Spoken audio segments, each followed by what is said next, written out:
Hi, everybody. Hi. We are back again and again and again. As promised, you can't get rid of us, and we don't want to go anywhere. So here we are again. You realize that our podcasts come a little bit irregular. That is because we started season 5. And season 5 started with a bang, no pun intended, and it's about sex magic. So I think it's going to be a bestseller. I just have it in our feeling, But you just started it. Yes, you just began. We did the Q&A already. You did the Q&A today, and from all the subjects you could have started with, I think you talked about sex magic a long time. And I always warned you, be careful, it can become slippery, it can become weird. People have bizarre association with it. You feel almost like at this point you want to avoid the Karens in our circles because, you never know what you say and how people can take it. But ultimately, I produced the whole thing and Foster put it together, just by spending so much time with it and reading about it and listening to it. And, I paid attention to the video 5,000 times because I had to put it together. Sex magic has nothing to do with sex. It has to do with the energy of sexuality. It has to do with the metaphysical concept of sexuality, rather, and let's say our genders and our sexual or sensual areas just help us trigger it.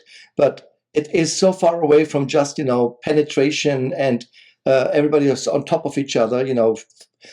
For people with ADHD, it's impossible to go to an orgy, because they can't deal with all the feet and hands at the same time.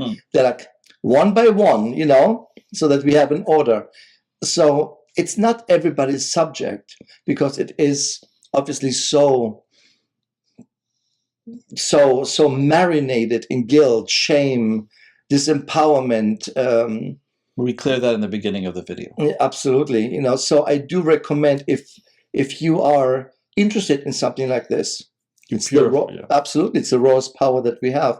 I recommend that you really check out, especially our season 5 that has just begun with this theme. You purify yourself first from all your old boyfriends, girlfriends, anybody you owe a debt to. Right. But this also applies to any kind of spiritual practice, which I'm surprised when people either misunderstand spirituality or a spiritual practice or a path working. I'm a path worker, so that's my favorite thing, with therapy. It is therapy on acid, basically, because you really invoke the various aspects of your personality as shadows, as emotions, right? It comes up. So trust me, it's not therapy. And people who have a history with mental illness should not be in these fields. It will make it worse. In some cases, it helps. There's no question about it. But it is, again, it's a slippery field in general because people come and either they think it's therapy or they think it's the magic wand that will fix every other mistake. Do this. We hear this a lot. Do this and your karma is all burned up. Do that and your karma is all burned up. And I'm going to name names because, I grew up with these subjects. You know them, actually, Foster, because you're American, so you know the people who were on the scene and had, for whatever reason, quite an impact, like Jasmine, I remember, who told people, don't eat, don't drink for I don't know how many weeks, and that will burn your karma. It's impossible. It's impossible. You have no karma, which is not even what we're talking about, but you have no karma, then you are dead. It's like when you have closed chakras, you're dead. That's what it is. You can't close and open a chakra. It's active or inactive or clogged or something, right? Well, you always talked about the dissolution of karma as the violet flame meditation, which you do, and you taught people how to do that correctly. Right. Not the way it's often shown in a book. Well, the violet flame is not violet, first of all. And people who go through their inner initiation and go through their shadow part will realize that the violet flame is not violet. We're not going to say what it is. For this, you can go to our videos and research it from there, or our workshops that we have about it. But I'm telling you, I think, Foster, you would agree with me on this. It is that the recycling of information with slight variations has become standard in spirituality. And I want to avoid ranting, but it is something where, we look at books, we look at other people, and all I say is, I heard this already. It's rehashing. It's rehashing. It's rehashing. It's a copy of a copy of a copy. Yeah, and that is exactly what happened with the Bible. And all our spiritual scriptures, you see, especially with the Bible, that was rewritten like 28 times now. The Quran has one version. They never changed the letter. They said, that's the law, that's it, so do it or don't do it. But the Bible has been really been diluted and been like mistranslated, of course, and sometimes weaponized. You talk about the gay reference in the Bible. Yes, there is a very interesting documentary. I thought it was out already, but I want to really put it out there. It's called 1946, the film. And it is about scholars, religious scholars, people who are academic and have studied this stuff, not people who just believe in imaginary, friends. These are really studied people who went back and found that the word pedophile was translated or replaced with the word homosexual. And that's all the Christians refer to that segment. It says it in the Bible. But it wasn't there before 1946. So it's an implementation of disempowerment, of manipulation. I always say, church and state should be absolutely separated, because we saw the mess the church and religion, organized religion in general, created. Well, they talked about it as a perversion. They mistranslated the word perversion into homosexual, which is not correct. Right. And it has fueled a great deal of these born-again Christians and fundamentalists to start going after gay people as something bad and using this as a reference in the Bible. Right. The Bible has never said anything negative about gay people, homosexuals. This is all absurd. It was, in the ancient world, it was very, very common to be homosexual. I have no idea where this all comes from except the 20th century. Right. And as you know, a lot of things in sex magic as well, when we talk about Victorian England, or we talk about how they said, if you masturbate, what all the terrible things that will happen to you, or the period, in India where they experimented so deeply with Tantra, and then comes the Muslim invasion of India, and all of that goes underground. Yeah. And it gets repressed and suppressed. But, it's also quite an easy reference to see it in our society now, how we refer to people sometimes. And, excuse my French, but we're adults here. If you have children nearby, send them out now. When we call somebody a cunt, or terrible. You dick, or a derogatory term, slut, all these terms are in their core misogynistic, homophobic, disempowering. You see, you take the very symbol of a gender and you make it into a negative definition, basically, you see. And as long we hear these kind of words, and I say this because, that's the reality. I mean, we're not going to pretend we're going, let's name these things as they're being said out there. And I think there is also a point where, again, sexuality has, first of all, nothing to do with penetration. It has nothing to do with your genitals. Like sexual identity, now we talk about non-binary, it has nothing to do with your genitals. That's what it is. There's so much more layers to it. But that is the job of transsexuals, transgender people who are so amazing, coming out and educating us by the masses, basically. They are the new Stonewall for me. There are people who now have to fight a bigger wall, which is the anonymous bully online, who usually has no name, no title, random numbers with no photo, but they are the most entitled, you see. But they are the new Stonewall people who have to throw bigger stones against an imaginary wall, basically, that we will crack because we're gay. And that's what we do when we're gay. We have special powers, so to speak. in the preparation for this, I want you to share a little bit, Foster. And I wonder, and we had a little discussion about this before we started, and I said, what's the subject of this time? We sound like we're planning this, right? Trust me, it's out of the toilet, washing our hands and sitting down, and we start. This is how we, start these conversations that come from the moment. A very important practice, talking about practices that I learned that are not mandatory, is the courage to step back from a spiritual practice for a longer period. You don't have that.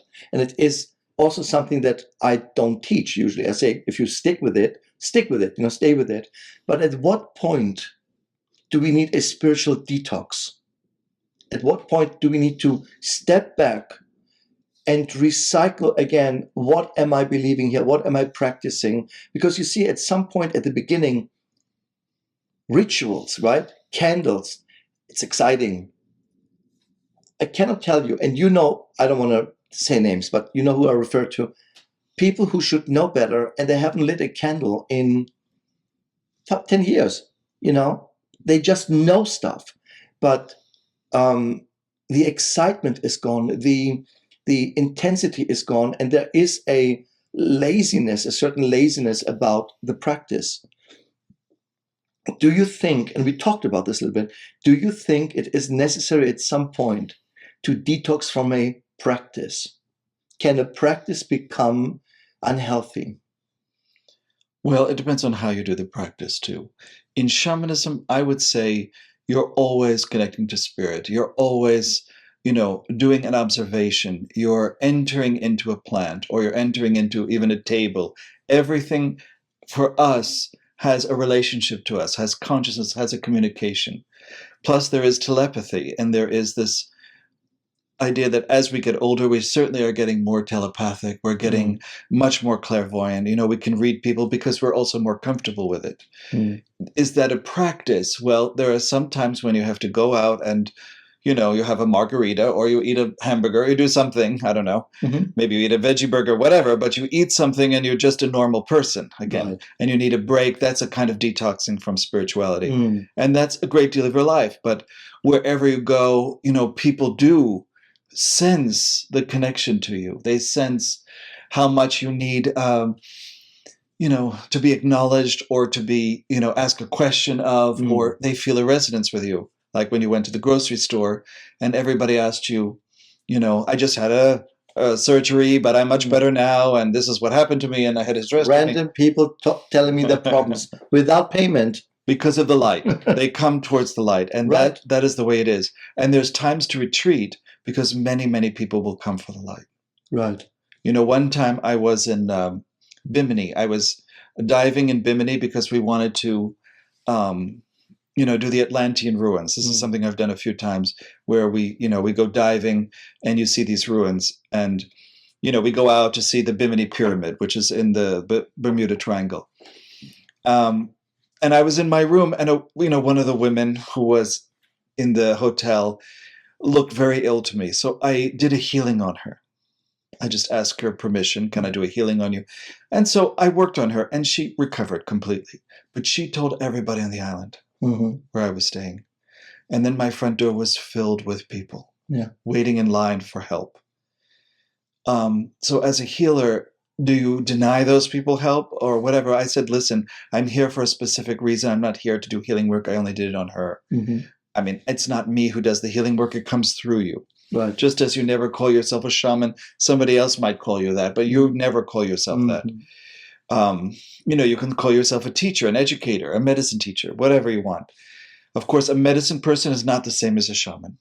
These are two very different things. Though medicine people do healing work, they work with herbs, whatever. A shaman is more concerned with, how can I say, being a conduit, being a open portal between the future and the past. Being able to traverse time and space. And that's certainly something that Christos and I are of course, living. So is there any way to stop that or whatever? Yes, there are moments when, you want to just be a normal person and you just want to relax. Do you think it's possible? I mean, you and I It's are a balance. immersed. All our life balance. is immersed in it. I think it's very balance. difficult because you can't even talk about normal things without bringing in clients or sessions or experiences, which, I always say, don't talk about it. Then I bring it up, basically. It is quite Everything's entangled, yeah. right? But we're not so conditioned by everything on television, so conditioned by the society No. that's constantly telling you buy this, or you have to strive for this amount of money, you have to have this kind Do of job. this, believe that, yeah. Yeah. The other thing is, I'm telling you why I or said going this. to massive debt. I'll tell you why I say this. And this is where I want you guys to think about it. This is not a big secret that I'm revealing here, or we're opening a massive door. It is something that I want you to balance with your philosophic understanding. This is where I come from. There was a discussion with my teacher many, many years ago. You have to understand, I was 13, I think. And it was a discussion. I went for studies and we started talking. And the talk was about how important it would be for me personally, because it was my teaching, how important it would have been the moment I realized that my practice would become almost automatic. You light the candle, you do it. This automatic, is that the right term? I want to use this. By default, spiritual, basically, that everybody would strive for, oh, I just close my eyes and here's the ritual. And my teacher said, you have to avoid this.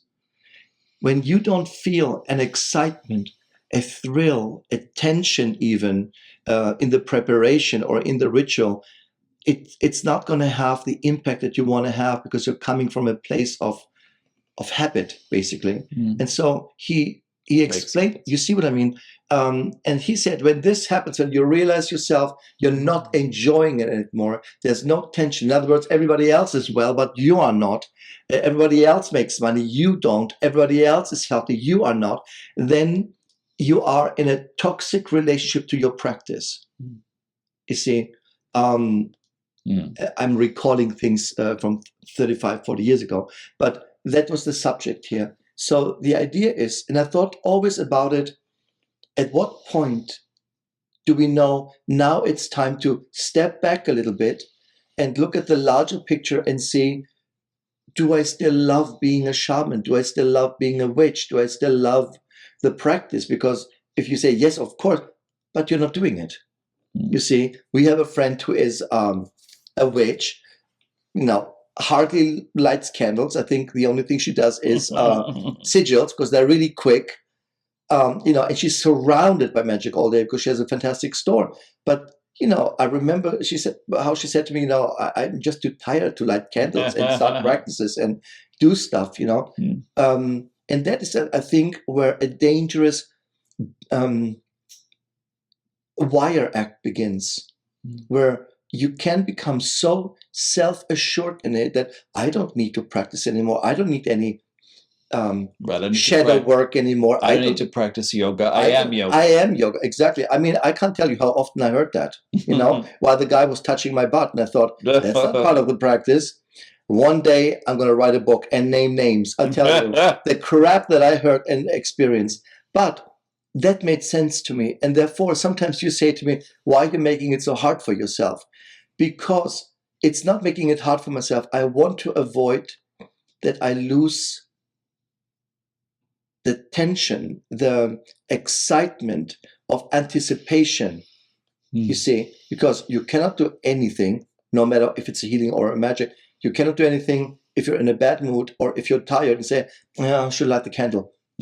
Waste of light, waste of candle, Other people will disagree with me and say, it's always worth doing something. Like when you say, once you're immersed in the practice, you become the practice, people will feel the light.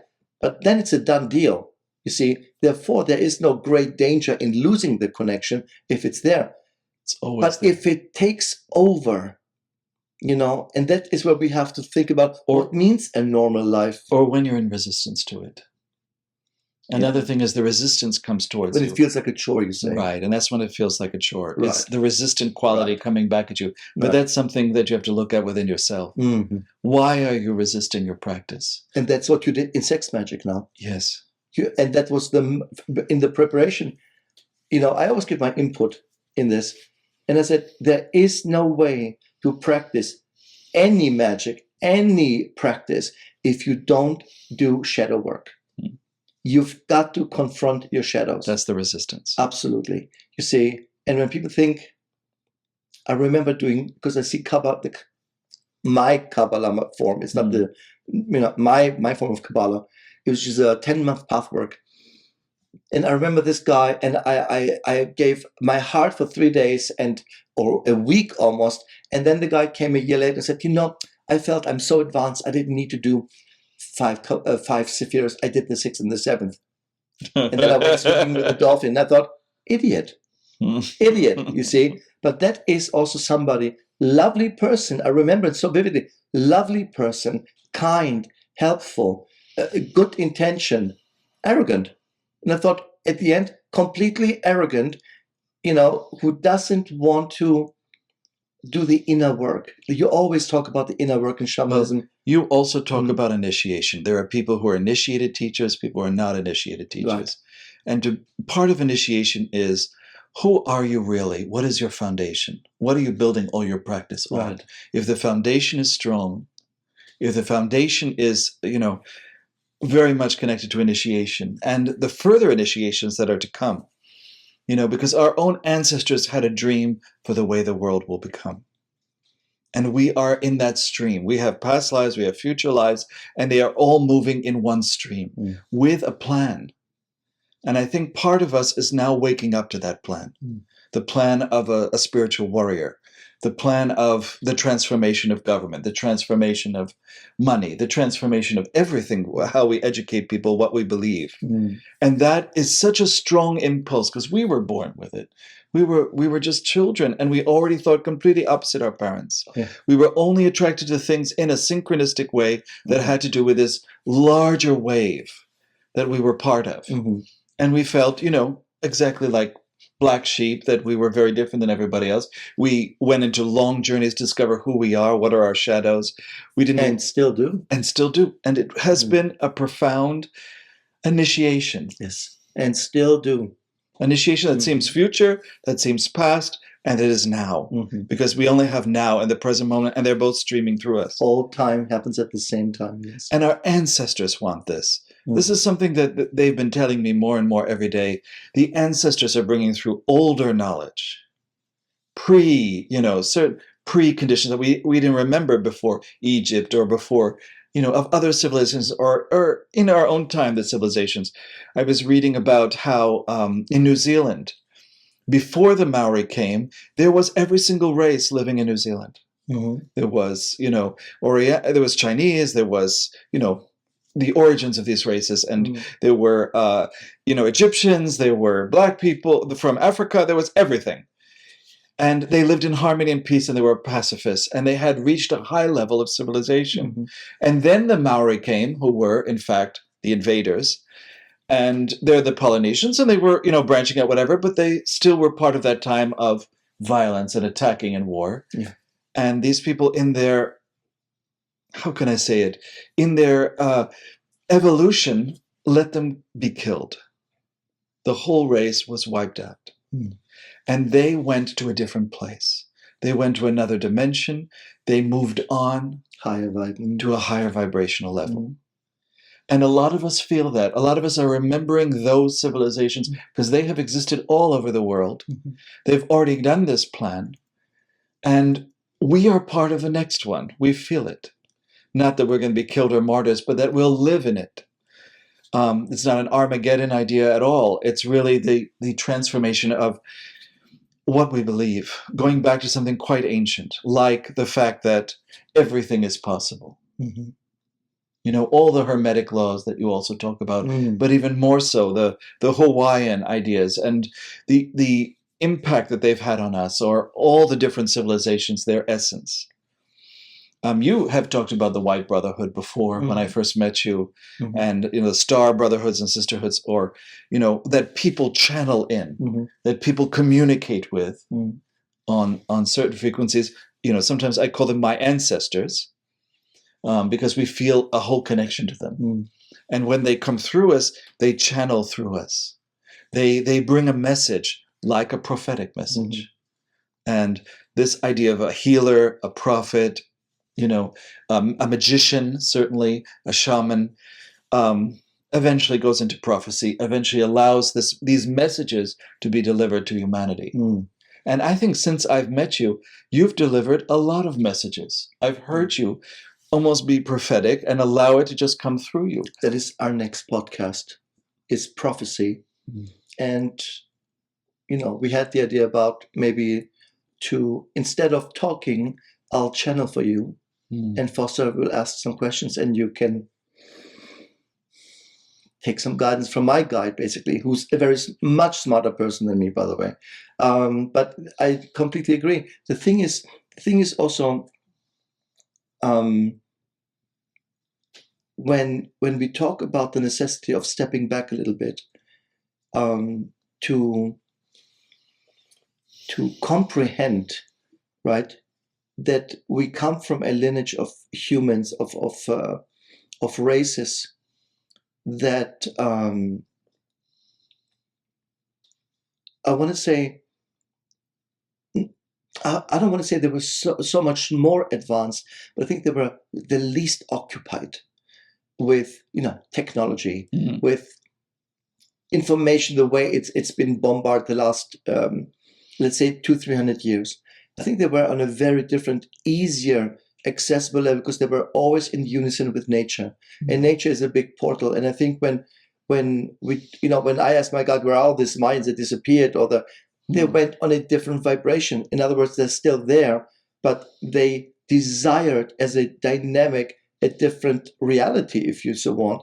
That happens all simultaneously, but that happens every time you wake up, every time you go to bed, every time you go from one room to another and you forget what you wanted, and you think dementia begins, but it's actually that you're going through some form of portal of dimensional shift. In other words, here in this room, the car keys were important, and you go to the kitchen and say, what was it? It wasn't important anymore at that point. Or Shambhala itself, the fact that it's a higher frequency but exists here, and yet they have a plan for the future. Like when there is a great war or something actually happens, any cataclysm, that Shambhala comes in and has an influence here, and that there are a group of people that live there. My guide once said to me, in a very different context, because I asked about prophecies, and I said, how serious can I take these? Right? At what point, what makes a prophecy a prophecy? And my guide said, a prophecy becomes, in its core, a prophecy when it's not changeable anymore. In other words, Nostradamus mixed prophecies and non-prophecies and opinions. Some of his prophecies, you can definitely connect them one-to-one, obviously. Some others, he says, well, difficult times are coming. Apparently, we're living in them now. But it's not clear how humanity will choose either left or right. And this is not a prophecy. You see, a prophecy is something that must, in the end, come true. That's what makes a prophecy. It's a preparation of anticipation and preparation, if I can put it together like this. So I think when guidance comes through, and there is no middleman to the guidance, is really in one alignment. When does this happen? In my opinion, and only my experience, not this is the word and the law, but this is how I experienced it. When you have the least amount resistance and battles with your inner shadows, then the connection is there, and you almost do nothing to keep it going. You almost do nothing to keep it going. It is in itself a self-generating data download, if you want. Well, the way we see ourselves is our future selves and our past selves are in a meditation. And we are part of this stream of meditation. And we are meditating while having this life. So we can dip into that meditation of spirit whenever we want to, which is a pure connection. We never lose it. To the connection to the soul, connection to the higher self. Yeah. And then we integrate that into our bodies through our, our body self, helping it to be aligned with a higher self so that it maintains health. Yeah. And we talk to our bodies. I mean, we have this arrangement with our bodies where, whenever anything is imbalanced or whatever's reacting in the body, we ask the body what's happening. We ask also the higher self through the body, and we have a clear communication. And this keeps us healthy. So that's living it in practice. It always has to be a practice in the sense, because the body follows the higher self when that's happening. So the idea is just a concept, stepping back from a spiritual philosophy to see if the practice is integrated. You know what I mean? Am I even doing it? Instead of, I know it and I teach about it and I talk about it. But how many people do we know who are great academically? But I mean, I have to say, I had a couple of readings with people you recommended and had stellar reputations. And I have to say, there was a lot of theory, academic, I don't want to be intellectual, rude, very intellectual performance. Yeah. I don't say it wasn't real, but it was very much from a place of theory, We have to be pragmatic and very practical. difficult to. And I said to you, what am I doing with this now? Or listen to this, what does it mean? And even you didn't know what it was, and that was proper English. I always excuse myself with that's not my first language, so I always have an incredible excuse. Also when I don't hear something because I'm getting old now, I say, what did he say? He mumbled. That's a nice excuse. But in the end, when a reading or an information becomes very scientific, almost, dissective, it's impossible for me. It's really impossible for me. I mean, I know I'm great. Everybody said it to me. And you're very mental, which is quite fascinating. That's what I don't need to hear nonstop. It's rather what shadow part, and I'm very aware of my shadows. That's why I'm in a state of, I don't want to say anger, but people who are usually in an angry state, let me say this, because I sympathize with them. They are very often very, very aware and very close in their relationship with their shadows. We just don't like it because they're aggressive, they're loud, they're sarcastic. And I'm telling you, we had people, and I had people by myself that I wanted to throw out the window. I thought, my God, I mean, how toxic can you be? And when you transcend this image of toxicity or superficial interpretation, you see somebody who in their, let me say, nastiness and their toxicity and their anger is almost in a melting place with their shadow. The question is, who's going to take over? You see, who's going to take over? You understand what I mean? Yes. It's almost like a battle between, and that is also the battle that we see in families. in the Bible. At some point, one of the prophets has to wrestle with the angel. Angels are psychopaths. Sometimes they're really crazy. I'm telling you, the way they approach things is from the most difficult perspective. Pain is good. You learn the most through the pain. Dude, that's not what I want to go through all the time. I mean, they're radical beings. Don't get it twisted with, what Hollywood showed us with the wings and the halo. They are warriors for a reason. Of light, yes. You see? And we are warriors of spirit. Of course, but they also go, like all beings, through a form of a crisis. That's inevitable, you see. And sometimes even these beings, I want to say, they take a vacation from their position. I mean, where is the angelic force that usually takes care of this mess? They're on vacation. They had to step back. That's my guide's humor. But he said, they just had enough of all of you. They stepped back and said, go beat yourselves up just to get a little taste of how little you develop and you think you had the most amazing breakthrough. So it's all about perspective and contrast, as some people like to call it. And it's very difficult to see the whole human family, because if this is a family of humanity, the toleration within a family, the fighting, the competition between people, it is the same dynamic inside of a family. And you have all these different forces, combating themselves. And in the end, you're not going to please everybody. We know that throughout history. How can you find the right person to lead the family? How can, because they're all going to fight over that. How are they fighting over money, fighting over things? And again, you ask yourself, what is the foundation of all of this? What is the foundation? Is it money? Is it whatever? What is your foundation in life? And for us, it's spirit. For us, it's initiation. And our foundations are, we know who we are, and we do the work on the shadow to keep reinforcing that foundation and building on it. And a lot of people have no foundation. That's what we realize. Abilities, yes. Talent, yes. No intelligence, yes. No foundation. It all falls apart. Yeah. And many organizations have fallen apart. Yeah. Even though they try to build great foundations, whatever, if it's only based on one person, also it can fall apart if their foundations are not quite stable. Yeah. Like perhaps with Aleister Crowley or other people like that. Do you want to say anything, though? Because I have watched you over the years, and one of the important things about spiritual work, initiation, shamanism, magic is you have to see results. And in your work, you show me results. Yeah.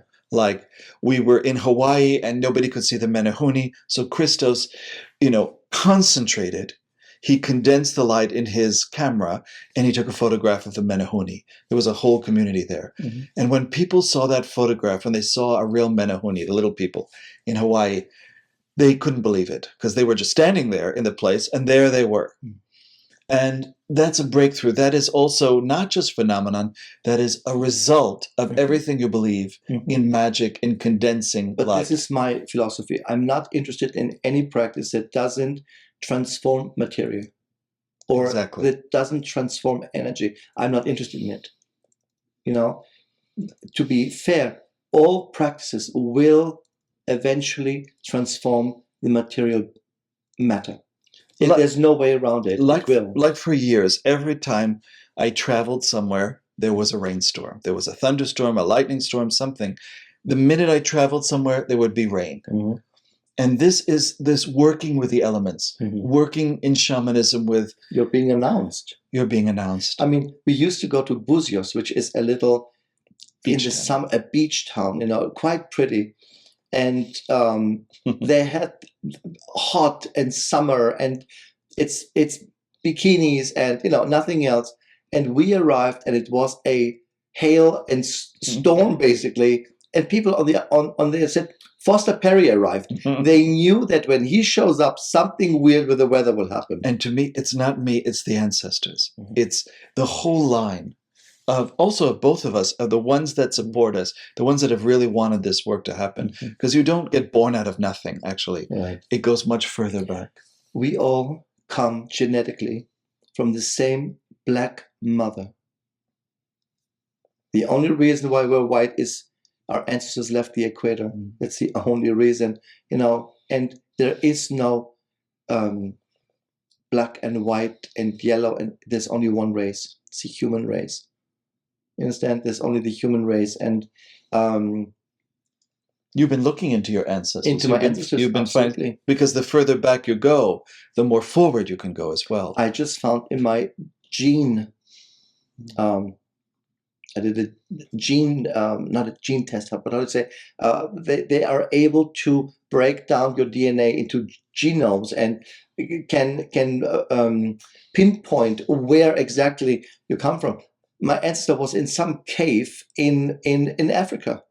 They traced me back to some bones that they found in Africa, for example. But the idea is they found also a very interesting 0.5%. They found India in me. They found India and they found Scandinavia in me, which is something that I really like, and I don't know why, but Denmark, Sweden, Norway, Iceland, Finland, these are magic for me. These are magical places. So my people were around. I'm telling you, my people were around, There's a lot of going on there because it went everywhere. But they seem to have been farmers. That's where they trace them back to farmers, and then to explorers. I want to call it. It's called steppen something, the specific term, where they basically migrated. You see, and they started leaving and exploring, and that's where I come from. I have 100% Neanderthal in me, which is totally true. You know, I mean, just look at this. That explains everything. If you want to donate, please, you know, plastic surgery is not, it's not cheap. I would appreciate it. Well, I love to explore. And when I'm too settled in one place, in one house, and one thing that you're taking care of all the time, I do get bored. Yeah. It's not what I love. Yeah. I love the adventure. I love to take a risk. Yeah. I love to go out. And that's part of the adventure of shaman. We both come from families who had to fight for their freedom, fight for their life, or flee. You know, I mean, that was the time. And who wasn't? Who wasn't? Who didn't go through something like this? You know? It's not just a Greek or a Turkish thing or an Iranian thing like now, or, you know, there were Chinese or Japanese camps in the US. Terrible. You know, the biggest genocide happened in Africa, Africans against Africans. That was the biggest Holocaust, by the way. You know, so let's not, you know, pinpoint it on one thing. The thing is that cruelty exists in the human nature.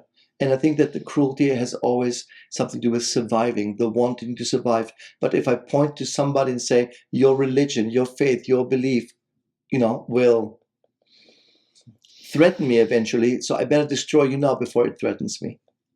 And this is what happened based on religion. You see, there is an interesting, a woman I adore, I have to say. She's, her name is Jane Elliott, okay? And she is a scholar about race and racism. And so everything she talks about and writes about is so well studied and well documented and well presented. You know, it's very common sense. And basically she says, when did race start? And so, of course, you know, the people who ran the interview said, you know, at the beginning of time or slavery or something. And she said, no, it began with religion, when the church, for example, could not tell, because they all looked alike, who's an enemy and who's not. How are we going to pinpoint the enemy here? Because there's too many white people, and also there's black people, and they all believe, and there's also yellow people and striped people and blue people. Now, how are we going to pinpoint who's wrong here? So it wasn't about the color first or the race. It wasn't even the problem. It was, the way I understood it, it was faith. And so faith became synonymous with color. So in that time begins slave, or way before a slave trade. Everybody who doesn't look like me is the devil, is inferior. And that's how black people, African American and Africans in general, have been going through this scapegoating, terrible. There's no way to say terrible, unforgivable, you know. And this is another thing, you know, if you can't forgive, then don't force yourself to do something. Unforgivable. And yet, if we look beyond this, spiritually, genetically, physically, we all come from the same place. You see, it's just when authorities come and claim to know the truth, and, you know, the Pope spoke to God. I don't know how, but he did, or, you know, somebody. We all do. Now it's all these nutcases with the stadium churches who basically use their money to fund their, you know, political agendas and their luxury lives, which, you know, have many followers. Yeah. You know, but it's amazing how many gullible people are willing to believe and follow an idea that they believe protects them from being attacked, being hurt, or being, you know. The real protection is authenticity. Absolutely. The more authentic, the more you really live your truth. The less you lie, the less dishonest you are about how you feel and what you are. No one can attack you. No one can attack you. No one can attack you because It's a an big attack can only happen when you have no integrity. There is no other way. You have a moral obligation to your own integrity and to be truthful and to live what you believe. But don't you dare, and now that you feel better, turn around and judge everybody who doesn't do it your way. And that's what religion does usually. Also, it happens in spirituality, because a lot of the mumbo jumbo that we see and hear, and now there's documentaries about John of God, who we always knew is a toucher, for good reason. And, Bikram, we don't need to talk about it. There's a whole, obviously, There's many of them. Many gurus. The lack of integrity, the lack of authenticity, the need to shortcut a practice, a journey, or a path. If I would try this, my teacher, you would be surprised, because now I would have a knife in my hand. They would have killed me if I would even had aspects of this. So I'm very, very aware that it can happen to people like me and you. It can happen really quick, like this. It's not, you can't avoid it. But if you have integrity and if you're truthful, you cannot be attacked. But the proof is also in your actions. Everything you believe in your life, everything you've done in your life, everything you learned, you put into pragmatic, practical applications. Yeah. And it led to results of, materialism of objects. It led to incredible rituals with quite a lot of spirits coming. It came to a very clear channel in which you lost your consciousness completely and allowed another being to speak through from another dimension. And you allowed all these things. These were incredible feats of your own abilities, and they were natural. They were, in essence, scientific. And why did you show that? So that people would have faith. You show that to explain also how you do this, and that's what the result is. You do your ritual with an intention, always a clear intention. Always, building the energy. You do that very, very well. You do the right invocations, you pray, you speak, you create a certain atmosphere. And then it opens up a doorway to another world, and then you interact with those spirits. And then at the end, you close it properly.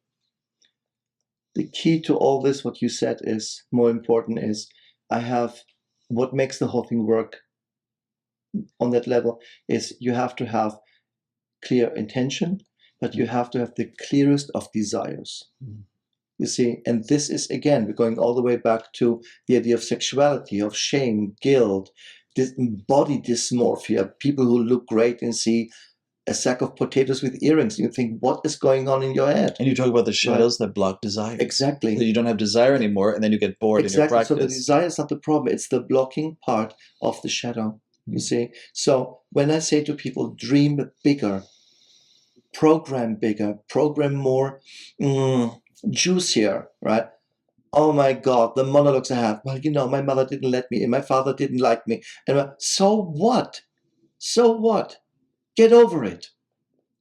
I got raped. So what? I got abused years. I got abused for years. I don't want to go into details, but it happened. So it didn't, how do you say in English? Either it kills you, it beats you down, or you stand up and you just walk. It's a decision in the end. Well, like in acting, you have to bring up a certain feeling in your body based on memories that might not be connected to what you're actually acting out. You're just invoking the feeling. You invoke the feeling. And by invoking the feeling, you're invoking a dimensional reality, because feelings live. Emotions exist. They live. Thoughts live. They don't just, you don't think and they're gone when you stop thinking. They continue. Where do you think they're going? They're going into a specific dimensional realm where space and time, as we would call it, the illusion of time, creates reality. Well, I like to stay in a certain groove sometimes of you can call it ancestral thought, you can call it shamanic way, whatever it is. You're entering the lane of spirit. And when you're in that lane, you feel, in essence, much more centered. You feel completely light. and it is overshadowing you. Mm. And then the knowledge, prophecy, information comes through you. And we've been doing that since we were children. Yeah. And we've learned how to do it with discipline. We did it also very intentional. Very intentional. Because there was nothing else to do. Yes. You see, I mean, I don't know about you, but in my world, there was nobody present to tell me, don't do that. Because that was my luck. My parents worked 4 jobs, so they were always in some shift or sleeping. So I was really shielded from being, what is the word? From being programmed, you see. And we had many paths in life. I mean, you could take a warrior path where, you go into corporations or whatever, and you become a warrior and you do that. Yeah. There are other paths that you can take. Certainly that's not the only one. There's certainly a love path. Mm-hmm. There's certainly, that pathway is quite extraordinary, that we talk about sex magic. We're also talking about this love path. Mm-hmm. There are other paths as well. You get choices, like you have a pathway and then it goes into 3 different paths and you have to choose which one you want to go on. Mm-hmm. And the one you choose at every moment is the one you're going to live. Mm-hmm. And we've already chosen this warrior path before, and the fighting and all of that. Mm-hmm. We concentrate now on what we actually want and what we desire. And also, sometimes that's a wonderful feeling. Sometimes that's enlightenment. Mm-hmm. Sometimes that's bliss. Mm-hmm. Sometimes that's, a higher practice. And the idea is to done correctly. And the idea is to be able to hold it. Yes. I mean, that is the key. I always say, getting there is not the complicated thing. Doing it and holding it is important. And by trying to hold it, that's when the shadow parts will come up. See? And you've been able to concentrate on such a tremendous level. You can hold something for a very long time, and then you get a result. Whether it's with an image or it's in a ritual or whatever you're doing. Even when you learned how to speed read, through Silver Mind Control, and you could read whatever 2,000, 3,000, 4,000 words a minute, and you had that achievement, like in education. I achieved that. I understand that now. I have a different comprehension. Like the more you understand the ritual, the more alive actually it is for you. Absolutely. We talked about this a lot, and you did it also in the Vimeos about rituals and witchcraft and temple work. The more you study the subject and read about the practice you're doing, the better the practice will come out. This is, to me, so amazing. Some random people who, just had their hairdresser appointment come to us, between hairdresser and the nail ladies, and saying, I want to enlighten. I want to become a witch. And you do this please in 20 minutes because I have to get to my appointment. Like, F you. It's crazy. You don't belong in this kind of world. You cannot become something. You have to discover if you are. That's why we see so often people who Monday yoga, on Tuesday witches, on Thursday shamans, and on Friday they are flying with the Ashtar commandos around. I mean, this is when you need medication. You hear voices, you need medication. Okay? Spiritual experience, it's very realistic. Let me tell you, it should feel like between your desire and your experience in this body should almost be no gap, I want to say. I take this really serious because it took a long time of training and focus, as you say, to be there and hold it. But also important is that these desires, the best ones that manifest, always benefit more than one person. They should benefit somebody. And this is a key in success. When people say, I want to be successful, I want to be successful, who benefits from your success? And people say, I don't want people. Somebody has to benefit. You have to make the world a better place. Even if I don't like weapons, but, we live in a certain level of military security, and weapons are a part of it. If it's responsibly done. I'm not for nuclear weapons, but now that all kinds of asteroids are flying around, hint, hint, they're going to use them at some point to hopefully deflect a big piece that is coming towards us. I'm just saying it's so easy to nitpick. Yes, you see, but it's not. You have to see things in the overall universal mechanism. If I I go out and I see idiots and I respond, of course, emotionally, think, my God, I want to go and slap them.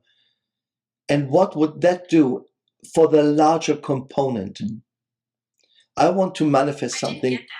Okay, that was my watch. You see, I didn't get that. There you go.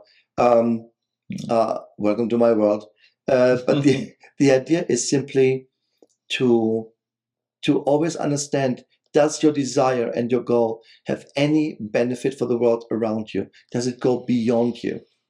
And the moment you say, yeah, the book I'm going to write really benefits people, the videos we make will really reach people who never had a chance to even meet us or see us, or don't have the financial means, sometimes even, or cannot travel, or are incapacitated, but they want a desire. This is how we found some people through this podcast, by the way, that we do for sheer pleasure. Trust me, we don't make one penny from this.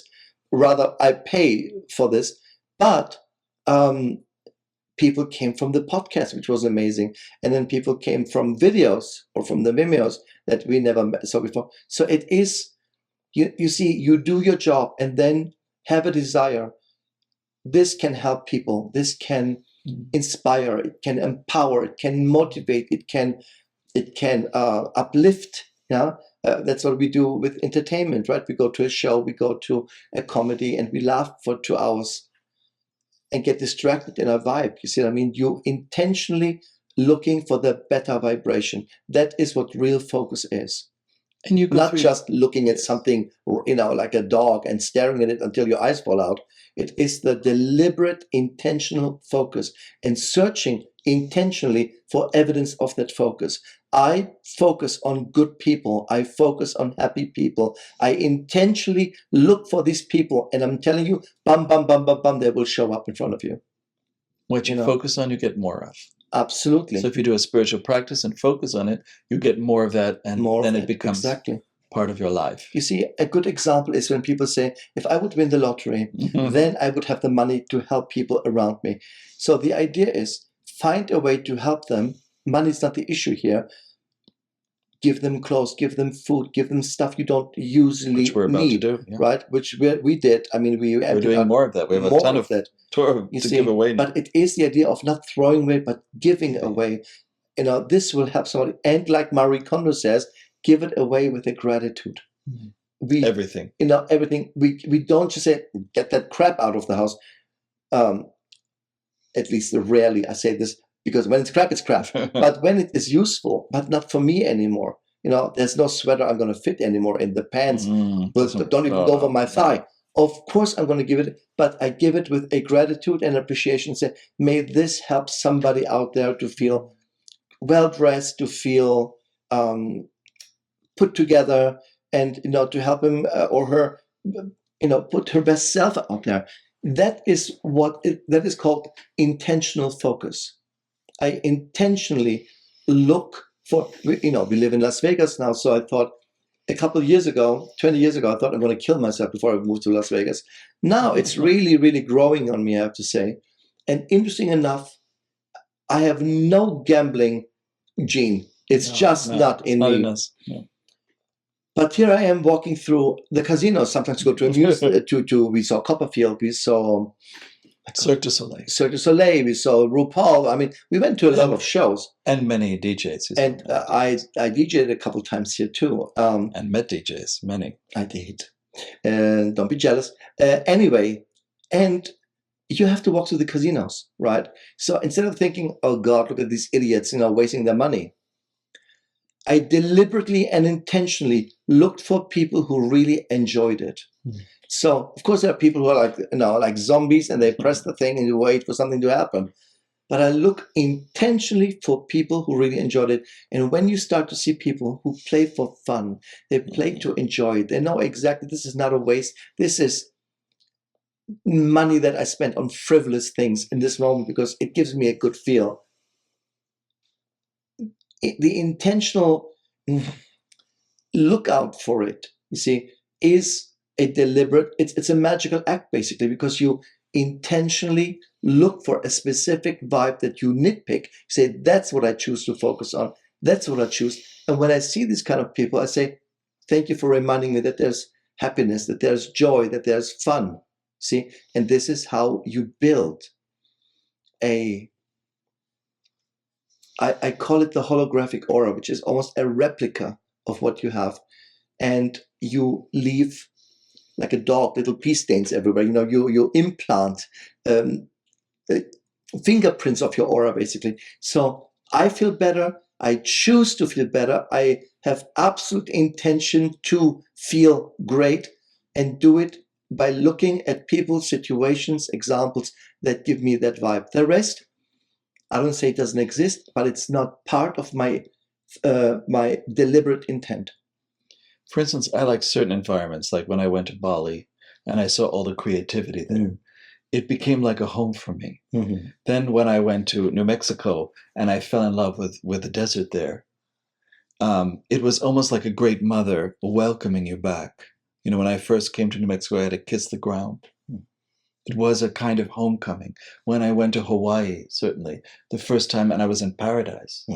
And you don't want to leave because there you see families, you see homes, you see these enlarged families and people all related to each other, and you miss that. That's something that pulls you from inside that we didn't have. This sense of belonging, this sense of community, the sense of like-minded people.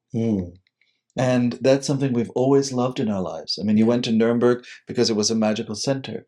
I went to these places because they were places full of power. And I felt mana. I felt my own power growing in these places. And that enabled us to keep that mana and to keep regenerating it through practices of breathing and, focus and everything you're talking about, and ritual. But it's actually this generation of mana, of power, keeping the power. That has always been where we go or what we do, and then we share it. We share it in our workshops. We share it with other people. Right. We share it together. Yeah. This, to me, is a great deal of life. That mana, that life force that brings up, when we were especially much younger, the charisma that it brought up in us, the tremendous impact that it had on other people. And I always still love to do that. I like to go to sacred sites. I like to build energy. Even if crazy things happen in those places, I enjoy it. You never know what's going to happen in a spiritual place. And of course, you always kind of ignore all the people there and you go straight for what is essential. Yeah. And you're always looking for something like a buried treasure or something inside of the ground or something that's buried there, or knowledge or teartons or whatever it is that we sense. And when you sense those things, something very ancient in the ground, and you've had experience with a lot of ancient books and many libraries, many things and objects, like when you first gave me my Atlantean object. How does that affect you when you see those things? The things that show you that these things have existed, that it was real. The question is, because there is a separate reality. Well, the thing is, I feel like not I'm finding things, but I feel that I'm merging two realities. And I just can reach in and receive something in that moment. It's not, it's a form of emerging feeling, I have to say. Well, the shaman is a bridge between the two realities. And so is a magician. Well, again, every practitioner of the arts is a bridge between the other realities, if you want to call it. Castaneda calls it the separate reality. The separate reality, exactly. But again, the idea is, I don't think that's separate. No. For me, and that was my intention, I cannot teach this because this is not something you can teach. This is something that you have to practice. It's like an opera singer who has to understand the mystery of the silent notes. You can't explain it. More than anything, you have to learn it through singing and through listening, basically. But they are a difficult phenomenon, basically, in opera. The same thing happens here with these experiences. And therefore, I always try now to not talk about experiences. That's what the spirit looks like. That's what you have to do. Because that will diminish your way to merge, not entering, but merging with a dynamic.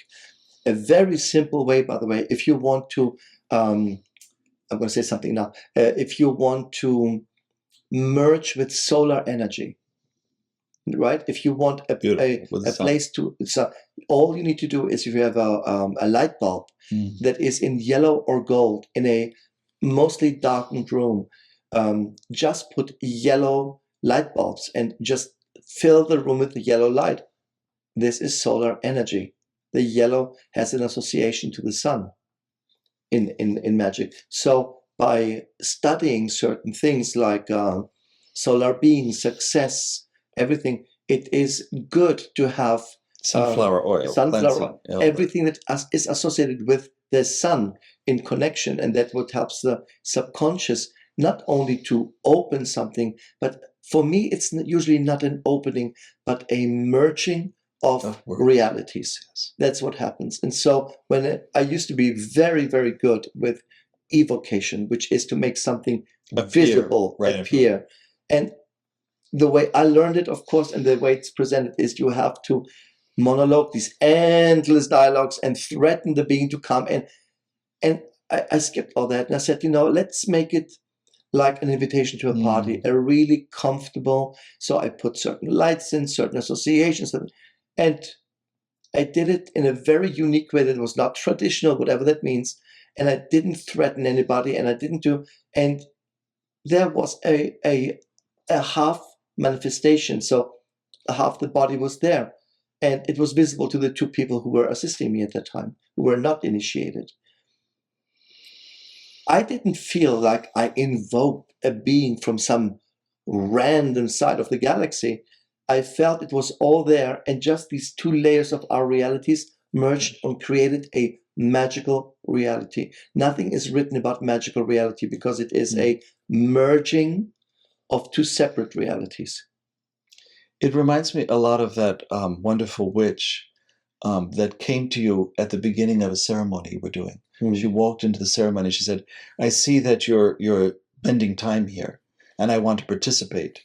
And she was a ghost of a person, but she had entered into the current of rituals, certain rituals, that she felt in resonance because the ritual provided enough sustenance for her to exist. Exactly. And there she was, and she told you her name and everything, and we looked her up on Google. Do you remember her name? And she, in essence, was the grandmother of witchcraft in all of the British Isles. And we were very honored to have her there at the ceremony. And just like with elders, with people, we're so honored that you're here. We're so honored that you visit us and that you want to participate and help the energies along. That also exists as you're merging. So much happens in that merging. I think that merging is a good keyword for a podcast next time, because I thought about it quite some time. I've never allowed a recording to go out there of me channeling.